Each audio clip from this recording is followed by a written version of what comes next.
हे learners, तो आज हम इस एक्सरसाइज का क्वेश्चन नंबर 5 डिस्कस करने वाले हैं। फ्रेंड्स, इस क्वेश्चन के अंदर 3 पार्ट्स में मुझे 3 pairs of rational numbers given हैं और मुझे कहा गया है कि मुझे हर पेयर के लिए उनके बीच में लाई करने वाले कोई भी 5 रैशनल नंबर्स फाइंड आउट करके दिखाने हैं। तो आइए मैं आपके लिए फर्स्ट 2 पार्ट सॉल्व कर देता हूं और जो थर्ड पार्ट है उसे आप एज प्रैक्टिस खुद से सॉल्व कीजिएगा। तो आइए शुरू करते हैं हम हमारे फर्स्ट पार्ट के साथ। फर्स्ट पार्ट के अंदर जो 2 रैशनल नंबर्स मुझे गिवन है वो है 2/3 एंड 4/5, यानी कि मुझे इन दोनों के बीच में अब 5 रैशनल नंबर्स को फाइंड आउट करना होगा और ऐसा करने के लिए हमारे पास एक बहुत ही इजी 2 स्टेप प्रोसेस है। तो आइए उसे फॉलो करते हैं। फ्रेंड्स, उस 2 स्टेप प्रोसेस का जो पहला स्टेप है वो मुझे ये कहता है कि मुझे इन दोनों ही गिवन रैशनल नंबर्स के जो डिनोमिनेटर्स हैं उन्हें सेम बनाना होगा और ऐसा करने के लिए मैंने क्या किया कि मेरे पास यहाँ पे जो 2 डिनोमिनेटर्स थे यानी कि 3 और 5 थे, मैंने उनका एलसीएम ले लिया और ऐसा करते ही मेरे पास आ रहा है 15, यानी कि दोस्तों अब इनका कॉमन डिनोमिनेटर 15 आ गया। चलिए अब इस डिनोमिनेटर के अकॉर्डिंग इनके न्यूमरेटर्स को भी चेंज कर लेते हैं।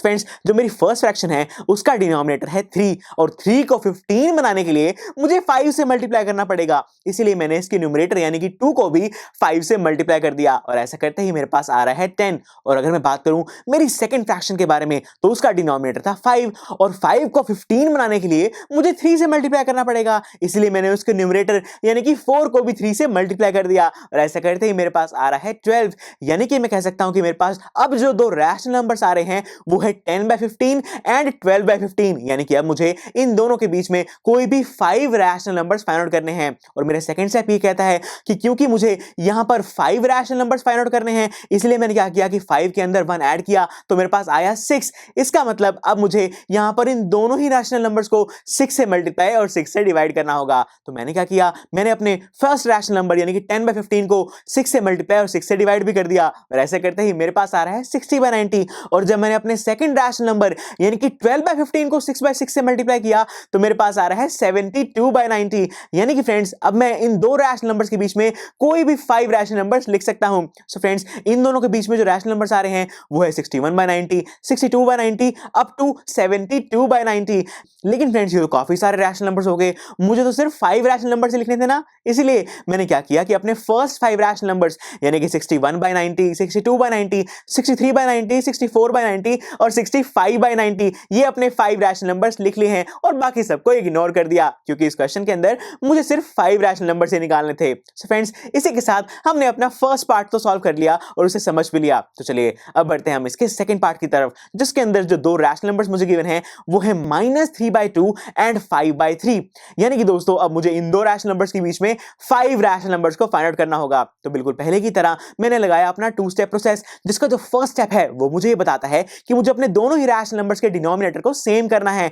तो इसीलिए मैंने इन दोनों ही डिनोमिनेटर्स यानी कि 2 और 3 का एलसीएम ले लिया और ऐसा करते ही मेरे पास आ रहा है 6। तो मेरा कॉमन डिनोमिनेटर तो 6 आ गया। चलिए अब इनके न्यूमरेटर्स को भी चेंज करते हैं इस डिनोमिनेटर के अकॉर्डिंग। सो फ्रेंड्स, जो फर्स्ट फ्रैक्शन है उसका डिनोमिनेटर है 2 और 2 को 6 बनाने के लिए मुझे 3 से मल्टीप्लाई करना पड़ेगा, इसीलिए मैंने इसके न्यूमरेटर यानी कि -3 को भी 3 से मल्टीप्लाई कर दिया और मेरे पास आ गया -9। और अगर मैं बात करूं अपनी सेकंड फ्रैक्शन के बारे में तो उसका डिनोमिनेटर है 3 और 3 को 6 बनाने के लिए मुझे 2 से मल्टीप्लाई करना पड़ेगा, इसलिए मैंने उसके न्यूमरेटर यानी कि 5 को भी 2 से मल्टीप्लाई कर दिया और आ गया मेरे पास 10, यानी कि अब जो 2 रैशनल नंबर्स मेरे पास आ रहे हैं वो है -9/6 और 10/6। तो चलिए अब मैं इन दोनों रैशनल नंबर्स का यूज करते हुए अपने सेकंड स्टेप की तरफ बढ़ता हूं, जो कि मुझे यह बताता है कि मुझे इन दोनों नंबर्स के बीच में जितने भी रैशनल नंबर्स फाइंड आउट करने हैं मुझे उसके अंदर 1 ऐड करना होगा और जो आंसर आएगा उसी नंबर से मुझे इन दोनों नंबर्स को मल्टीप्लाई भी करना है और डिवाइड भी करना है। तो क्योंकि मुझे यहां पर 5 रैशनल नंबर्स फाइंड आउट करने थे तो मैंने उसके अंदर 1 ऐड किया और मेरे पास आ गया 6।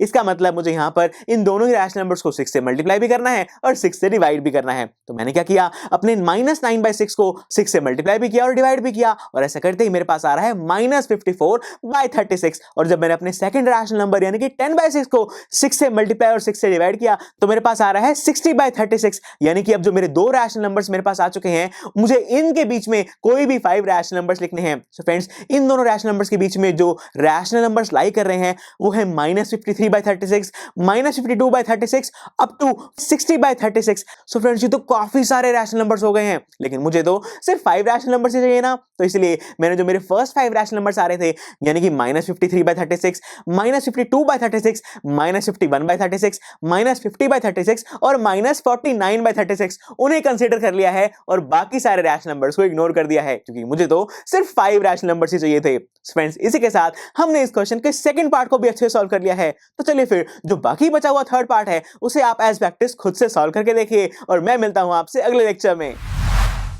आई एम श्योर स्टूडेंट्स, आपको ये लेक्चर काफी पसंद आया होगा और ऐसे ही मजेदार तरीके से अपने हर एक कॉन्सेप्ट क्लियर करने के लिए डाउनलोड कीजिए पीयू स्टैक ऐप को, जहां पर आपके पास और भी बहुत सारे ऑप्शंस होंगे, जैसे कि back exercise solutions, tip videos, sample papers and much more. So what are you waiting for? Download the app now.